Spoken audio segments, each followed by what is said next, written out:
Hi, and welcome to the Sunday Drive. This week's special guest is BillCo, so sit back, relax, and enjoy the video. Cool. So, all right. So, first, can you tell us a little bit about yourself? Which do you prefer to go by? BillCo, Will, Bill? What would be the best thing to call you? Good. So here's the cool story. I was a kid from the South, and none of my family or friends really ever went to the West Coast. Ever since I bought Need for Speed Hot Pursuit 2, I got obsessed with exotic cars, and then I got Midnight Club LA, and I got obsessed with LA. And the dream was set. It was move to LA and do car stuff. And I've had that dream since I was like 10 or 11 years old. And I joined the Air Force. I worked in Space Command with NASA and SpaceX for a couple years. They saw my YouTube channel. I got reassigned to Utah to take over Combat Cam out there and lead that unit as a flight commander. That's how I met James, the Stradman, because my car broke down a whole bunch and I took it to make some models. And I ran into him one time. And he was the one that convinced me to do YouTube. So when I finally got out of the Air Force and moved to LA, I knew what I was moving here for. And that was to start a career in YouTube. And that's what I'm doing now. Oh, that's awesome. That is really awesome. So, obviously, you answered my next question. Where you said you grew up in the South. Any particular state that you're willing to mention to give a big shout out to?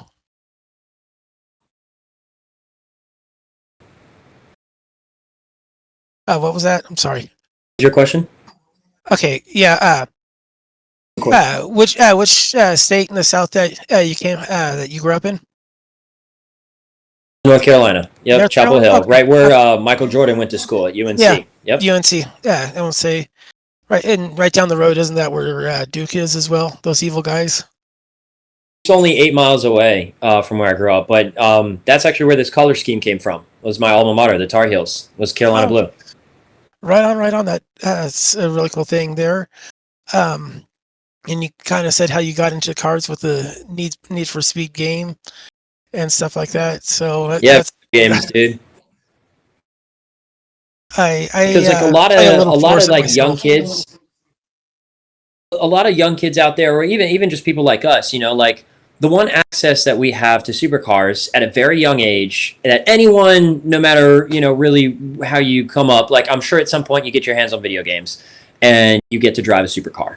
And for me, that taste was enough to make me want to taste it for real. And it's really cool now to be driving quite literally the cars in the city that I drove in virtually as a teenager.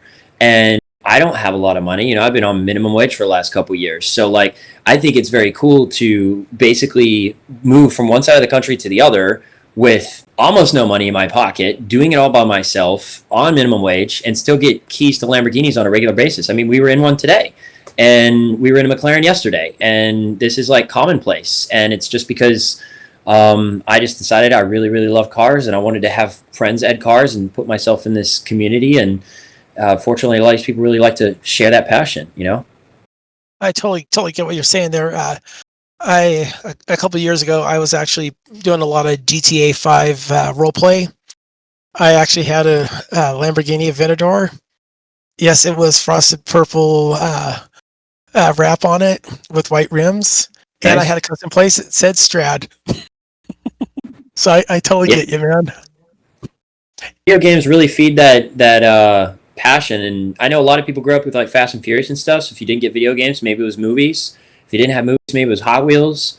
But all roads kind of lead to the same thing. Where if we hear a nice exhaust coming down the road, we're gonna look. Yeah, exactly. One of my just past graduating high school. I don't know if you ever seen the movie Triple X, because it's Vin Diesel. It's obviously got cars in it. Where it jumps off that bridge, I actually didn't live that far from it and got wind that was happening and actually saw it. So it was like I totally get it. It was like, okay, I want to do one of those things like that myself. Yeah, Because the car things was just really crazy like that. man, just a little bit, So little bit of a taste. yeah. So how did you get into the photography, the editing, and the whole YouTube thing? How do you get better at doing it? So YouTube came way after I was into photo and video. I've been shooting video for 12, 13 years now. I went to school for it, and I've been shooting photos since I went to Utah. So video, I was shooting like backyard projects. It was just the one class in high school that I was good at. I noticed I was better than the average person in the class. I was like, oh, this is what a little bit of, I guess, talent comes from. Whereas like everybody was good at something, maybe it was sports or math or whatever. It was like that seemed to be the one thing where I was like, why is this naturally something I'm both interested in, and just editing the software just picked it up.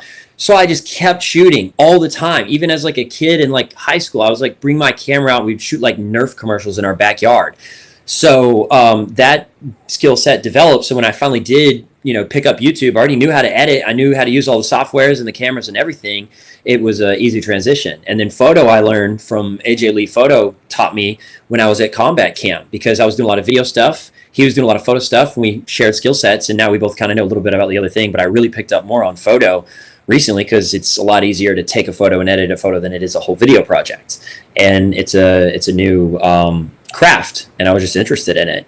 But how to get better at those things, people ask me that all the time. They want the shortcuts, right? They want the cheat codes to master the craft. And this craft is just like anything else that you would do, whether it's surfing or driving or learning a new language. It comes from repetition. That's it. And if you take me for example, like photo, okay, I got a basic lessons from AJ. He taught me what I needed to know, and then over the last like 2+ years, I haven't sat down and taken any fancy courses. I didn't go to college for photo. I didn't learn anything. I didn't sit down and even really spend a lot of time on YouTube watching other people. I just picked up a camera and used it a lot every day, and it just got better. And it's like now I'm looking back at photos from the last year, and I was like, wow, I thought those were good. And then like I have car photos cycling my desktop background. And whenever photos pop up from even a year or 2 years back, I'm like, oh my God, I remember when I thought this was good. And I'm sure like 2 years from now, I'll look at the photos I'm making now and I'm like, dang, I thought those were fire. Like it happens like magic if you just do it every single day. And the only way you're going to get better and do it every day is if you actually love it. You got to love it. Yeah. All right. Hold on 1 second here. My phone just died, and I have my questions. Which boy, let me get this out. Which software are you using to edit your videos? Question a lot of people ask me. All my video stuff, everything, photo, all that stuff, all on Adobe. So Adobe Premiere for video, Adobe Lightroom to edit my photos, and then I'll take them from Lightroom into Photoshop for some final touches. And those three are pretty much the only thing I use. Gotcha. And so that was all self-learned as well. Yeah, I went to school and I learned on Final Cut Pro and Avid, which are two terrible softwares. I don't like either of them. I really don't like Avid, but video software platforms. And then I got a job that only had Premiere available for me to edit for them. It was an insurance company.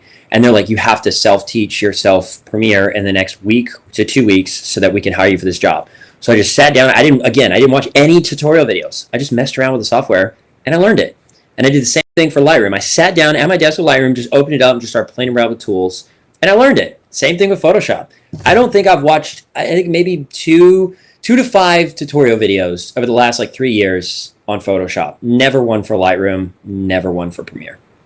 So what is it that exactly catches your eye in the photo? Is there something specific that you're looking for when you're taking the different pictures or shooting the video of it? I mean, exactly. Okay, so like when I've watched enough of your videos when you're obviously you're focused in on something when you set the car up, and are you trying to get the lines of the car itself, or is it that are you looking for the light to reflect off of it to make it look a certain way?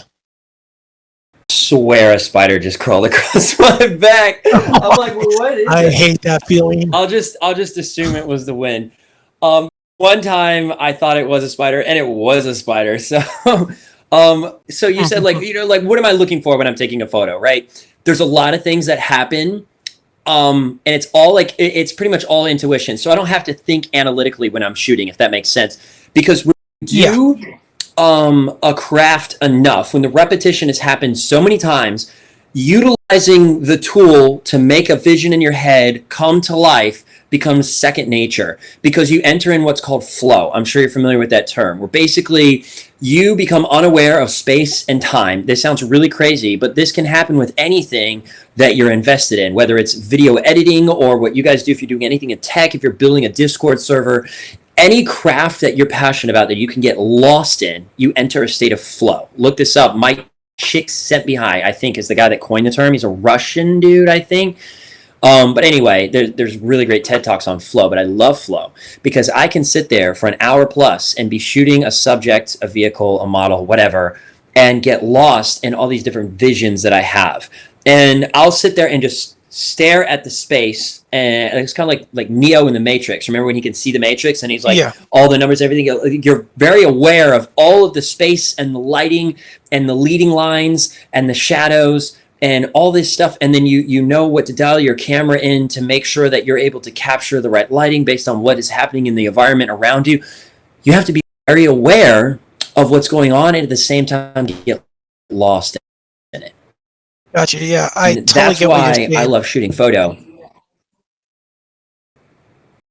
That's why I love shooting photo, is because it's a time for you to be, you're not focused on this, focused on really anything. The only thing that I'm paying attention to when I'm shooting photos is how much sunlight do I have left. Everything else doesn't matter, and I can get lost in this passionate connection between me and the subject, whether it's a car that I'm just absolutely obsessed with or a really gorgeous model who is just feeling themselves and is just excited to express themselves while I capture all the best parts of them in a camera to show Gotcha. off everybody else.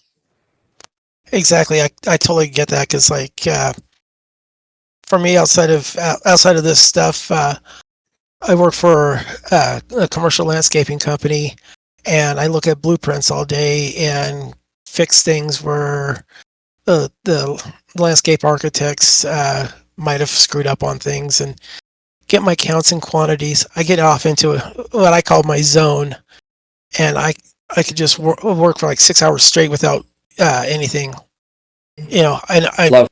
yeah, it's completely flow like that. And I'll look up and, oh wait, I better eat or whatever. But yeah, I totally get Yeah, that. exactly. So so how do you sustain your lifestyle and the Rouse Mustang that you have? Staying financially? Yes. Yeah, I'm really transparent with my money online because I don't make a lot of it. So it's very easy to be transparent about the numbers because they're nothing to flex. So a bulk of my income the last couple years came from my day job in finance.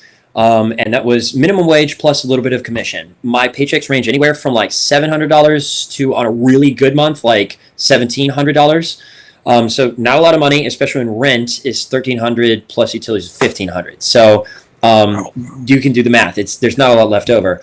And then I would occasionally have paid photo shoots. Not very many of those in 2020. My paid photo shoots range anywhere from $300 to like $500 or $600 or more. I'll have bigger commercial projects like when I shoot EDC, which will bring in another $2,000 or $3,000. I do Air Force Reserve work once a year for about 45 days, which is anywhere from like $7,000 to $8,000 to $9,000 for about 45, 50 days worth of work. And then I also have, I'm trying to think of other sources of income. I sold things that I own. I became very into like the minimalist lifestyle, so I sold a lot of items. And then last year in 2020, when I didn't have paid shoots, I did brand deals. I did brand deals for 3 big influencers that I really love working with: Lindsay Brewer, Life of Paulos, and Bianca Palmerin. And I would go and find the brand, match them up with the influencer, pitch rates to the brand, set up the contract, negotiate the whole thing from cradle to grave, and then take a percentage of the brand deal. And that became more lucrative than my paid photo shoots. So that is actually my new day job. No one knows this yet, but starting this Monday, 3 days from now, I will be working for a company called Bribe, BRYBE, and I will be helping them match brands to influencers and vice versa, helping bring more brands to the platform, and just basically helping them out with marketing. So Right on. bottom line, getting to do what I love doing, everything to do with influencers, branding, and marketing, something that, it's easy to fall into that flow state with. Got you.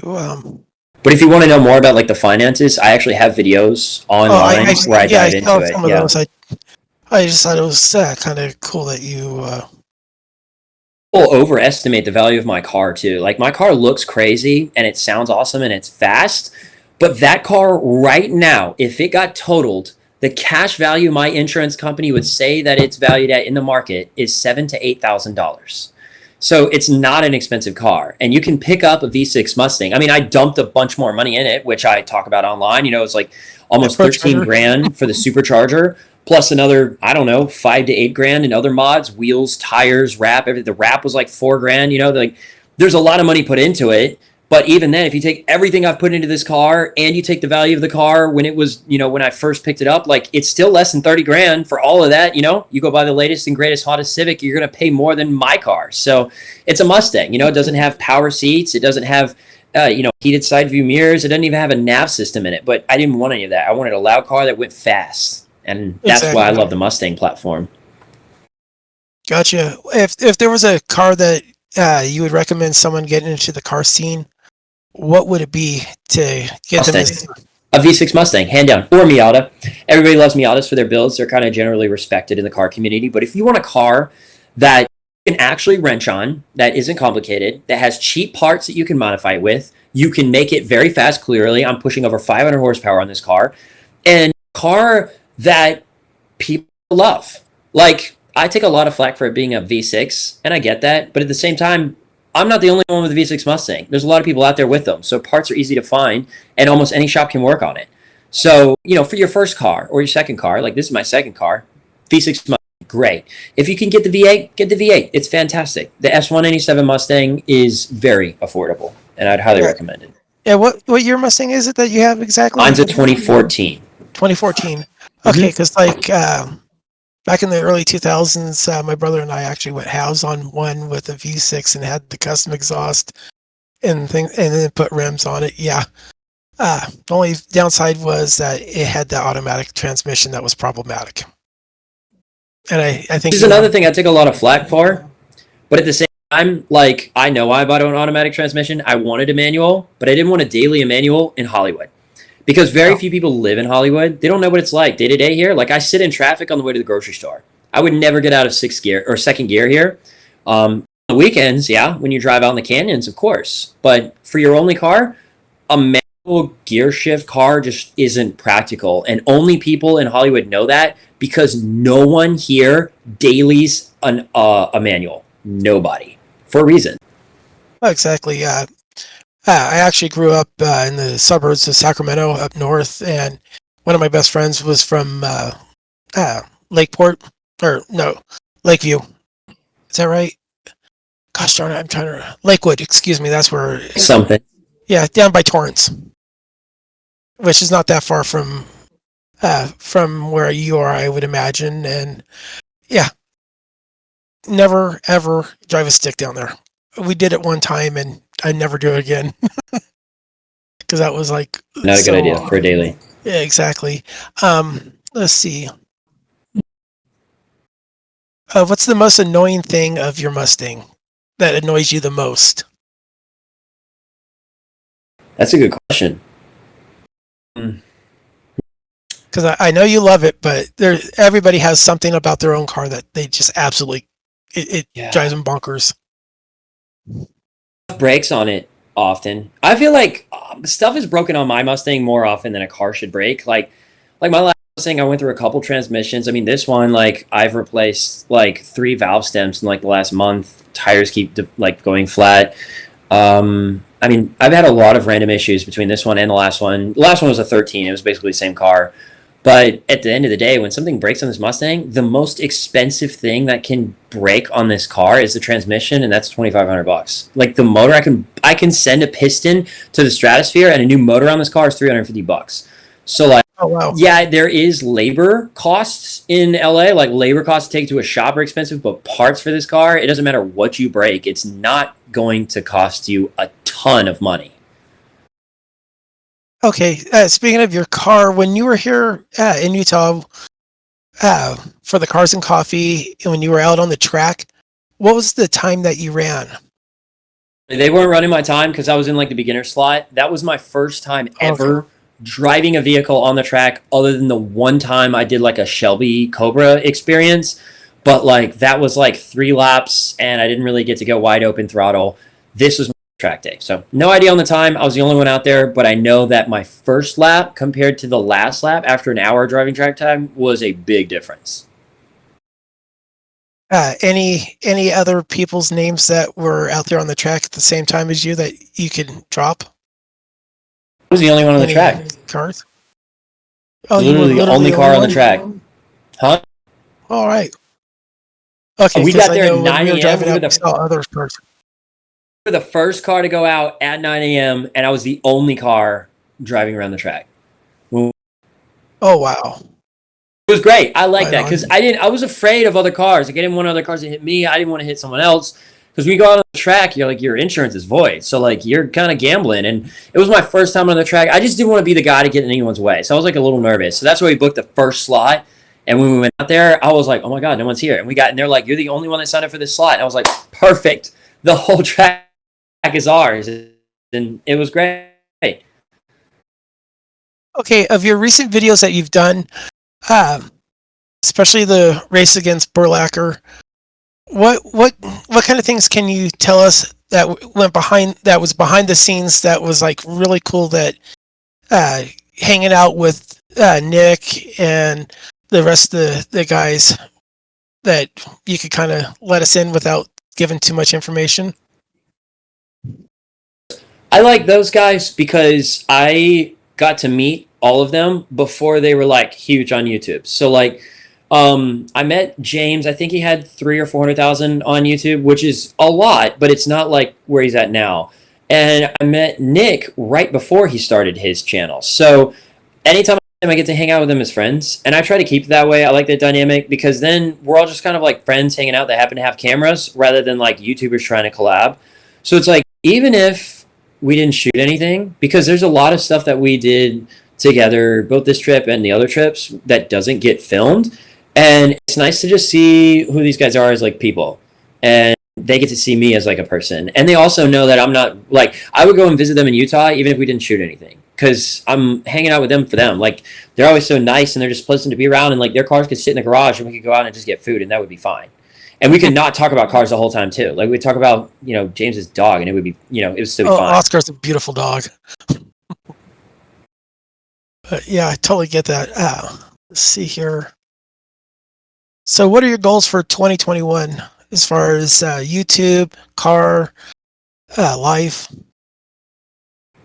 I want to move as soon as possible, and we're going to start the first automotive content creation house.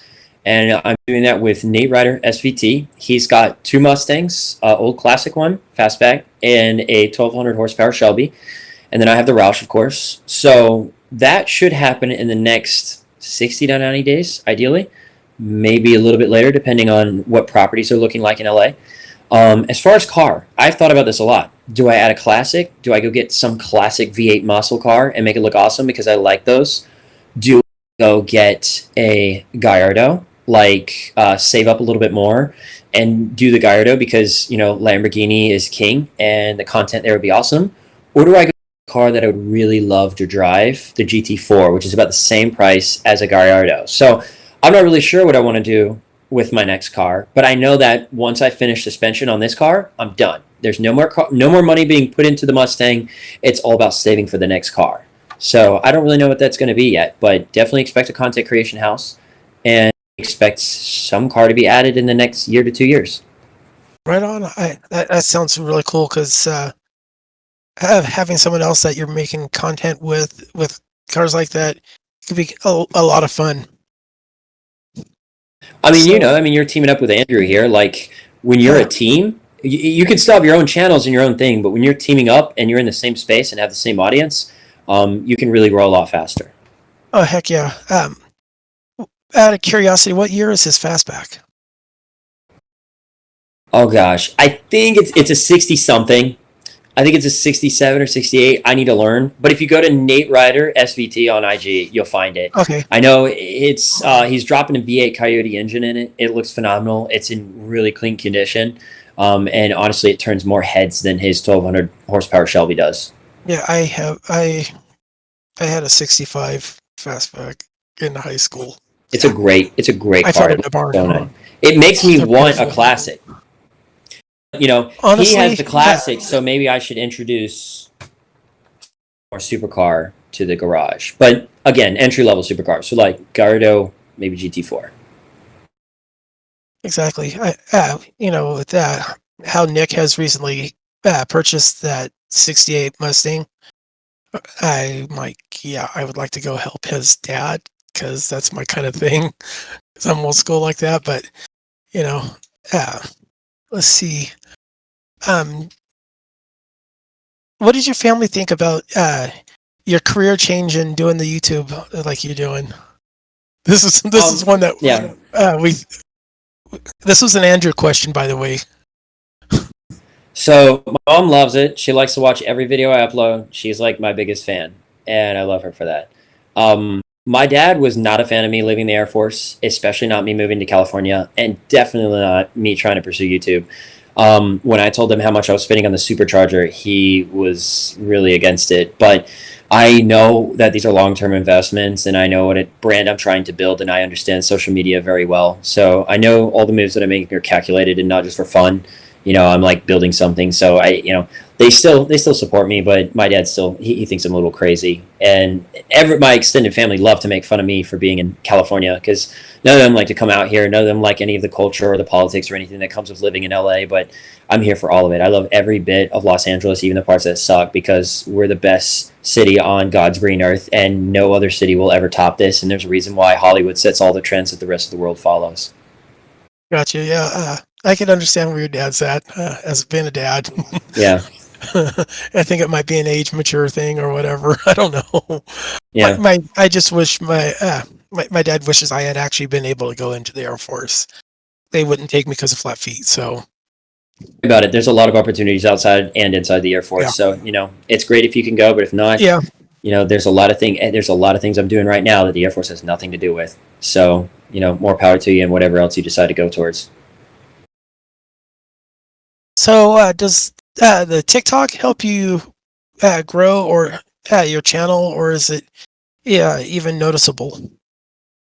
I wouldn't say that it's like night and day. Like I don't have tons of followers, flooding in from TikTok saying, "Oh, I'm here from TikTok" and stuff. And Nate and I have talked about this a lot. Like, how can we basically convert this following from one platform to another? Getting people off of TikTok and onto YouTube is hard. And if you go and look at some of the really massive TikTokers that have millions and millions of followers, go look at their Instagram. A lot of them, unless they were big on Instagram first or a girl, they don't have really anyone going from TikTok to Instagram, and that's easier than TikTok to YouTube. So I wouldn't say, if you want to grow a YouTube channel, I wouldn't say grow a TikTok in hopes of it helping out YouTube. They're two separate platforms, and they're just two different places to reach people. I haven't really been able to have much crossover personally. Okay, this is a definite must question. Uh, what's the best California food spots down in the LA Hollywood area? Question that I'll never be able to answer because I never go out to eat, dude. It's you follow the channel. It's Chick-fil-A or I'm making the food from the grocery store. Gotcha. So if I go out to eat, it's because somebody else is treating me there. I really don't go anywhere. In-N-Out is great, but I still think Chick-fil-A is the best. I love Chick-fil-A more than anything, and that's pretty much the only place I go out to eat here. Gotcha. All right. What's your favorite place to shoot? Is there a certain location that you have that you don't let anyone know the exact spot, but you have a spot Shooting a model or a car? for a car, or both together? The spot that I get asked the most about where the pin is, and I share it all the time because it's not big of a secret, is by the LA River with the skyline in the background. Everybody likes that shot. It's very Grand Theft Auto. It's very Midnight Club. And it's pretty much burned. The cops know the area. It's got a lot of trash. There's a lot of people walking around. So, I'm not really trying to keep that one a secret. I really like to shoot at Dockweiler Beach. That one's not like a huge secret, but I think it's also not taken advantage of as good of a spot as it is. You get the sunset always in the background. You get helicopters flying back and forth nonstop.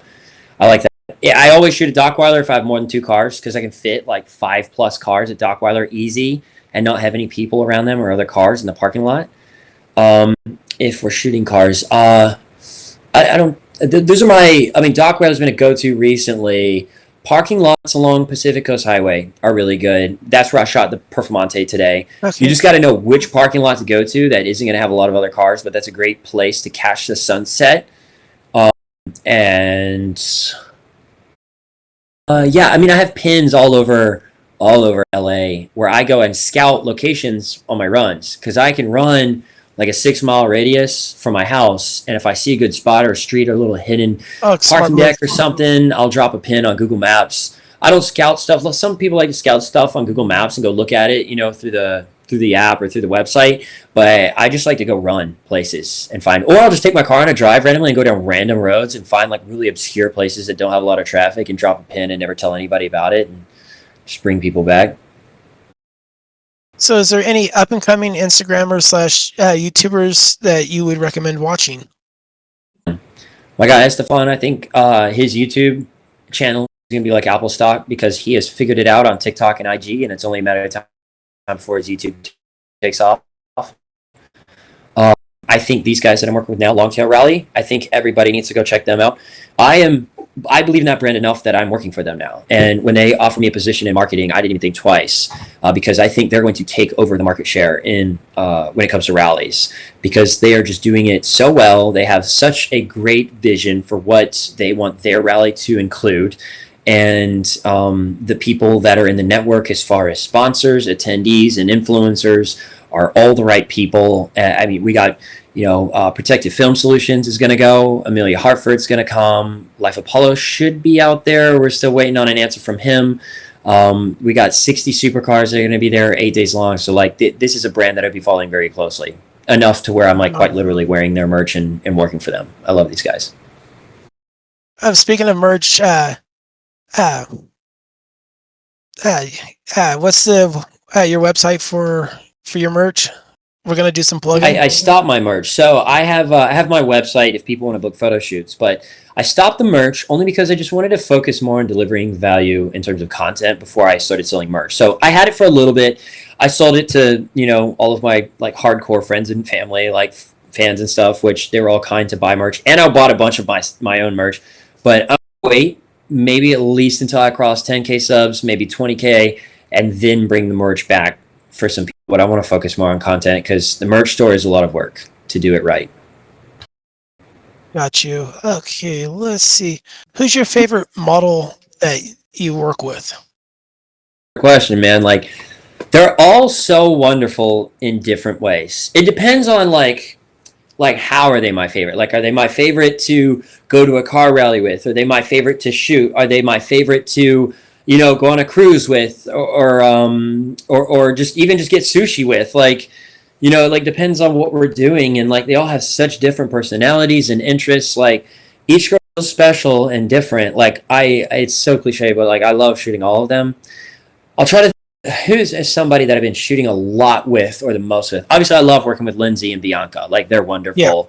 Yeah. And I love that those they're names both popped in my head immediately. working with them. They're both car girls. I mean, I definitely huge stamp of endorsement on both of them. I mean, you got Lindsay, who had a huge following, but arguably just as difficult of a time transitioning her brand from a swimwear model to an authority in the automotive space. And I think she's making all the right moves to get there and has the right resources to do it. And then you've got girls like Bianca, who are trying to like be similar to Supercar Blondie, but kind of her own spin on it. And then Bianca obviously knows her way around cars and is going to a rally with me this weekend actually, and is very easy to just spend time with and just feel like we're just friends hanging out. So both those girls are wonderful. I'm really happy to be able to say that I'm their manager. Okay, how many Bang Energy videos have you made? Oh man, I don't actually know. I want to say it's like less than 10 though. It wasn't crazy. But yeah, I think like less than 10. Not I should be shooting a lot more. The reason I haven't, two reasons. One, Lindsay, right when she got signed with Bang, went to Clubhouse Beverly Hills, and Clubhouse is like taking care of her Bang Energy videos. So she didn't really need me to shoot them because Clubhouse was basically doing them for free. And then I didn't need to do Francesca's. She loves to have me shoot them, but she's stuck in Canada. We shot 2 or 3 of those every time she came to the States, and we love to shoot, but yeah, she's stuck. Gotcha. Yeah. Let's see. So where are you going to take your Sunday drive to? So you're in your car. Where are you going to take a Sunday drive to? Is this like a dream, like, oh, if I could go anywhere type thing, or is this like what would I actually be doing on a weekend? What's it Money's not an typically? object, and you could go for a Sunday drive. I'll give you the same answer that they gave when I gave my TED talk. They asked me if I could go on a road trip anywhere with anyone, who would it be and where would I go? And I said PCH Cruise in a Lamborghini Performante with Ariana Grande, and that answer still stands. All right, right on. All right. So, and finally, here's a chance for you to give shout outs, plugs for your projects, friends, and content. Well, I'd love to say thanks to you guys, Kevin and Andrew, for doing this. So I assume the Sunday Drive is going to be a thing that you guys are going to be uploading content regularly for. You guys killed it designing and constructing this Discord. This is so above my head from a tech perspective. So the fact that you guys have been able to put all this together is incredible. And I tried to build it, and I thought it was done, and then I saw what it looked like after it was done. I was like, okay, these guys know what they're doing. So amazing shout out to you guys for doing this, because a lot of people have ideas and they don't execute on them. So I love that. Long Tail Rally, these guys on IG and TikTok, because I'm going to be doing a lot of stuff with them. And boy, if you only knew what we had planned for the end of April, it's going to be nuts. So those guys, my boy Estefan, go follow him. He's trying really hard to get his YouTube off the ground. He's crushing on TikTok. He's hilarious. He's the only guy I brought to Utah with me for a reason. Exactly. I'm following, by the way. Yeah, he's great. And other than that, I have so many wonderful people that like help me build this brand. Like, it would be impossible to shout them all out. So your best bet is to go follow my IG, because I shout out everybody that helps me. So if you want to know who's helping me, just pay attention to my story, because I have no problems making sure that their names are well heard, because I cannot do this alone. Okay, and one final thing. In your next video, what day is it going to be coming out? I actually mixed up the schedule a bit. I used to do Tuesday, Thursday, Sunday, but I realized that I just wanted to put more time and effort into making the highest quality content I can, and to make them a little snackable. So like 5 to 6 minutes instead of like 15-minute videos. So it'll come out as soon as I can edit it. I already have the next one edited and ready to go. I should probably be uploading. What's today? Friday? I should be uploading tomorrow then. So yeah, we'll go ahead and. All right, I think that's going to take care of it. Bill, BillCo. Wow, William, BillCo, Bill. Which did you want to be called? It is perfect. All right. Well, this was great. It was fun. Thanks so much, guys. Hey guys, thank you for watching the Sunday Drive podcast. Stay tuned for more content coming soon, and let us know what you'd like to see in the comments below.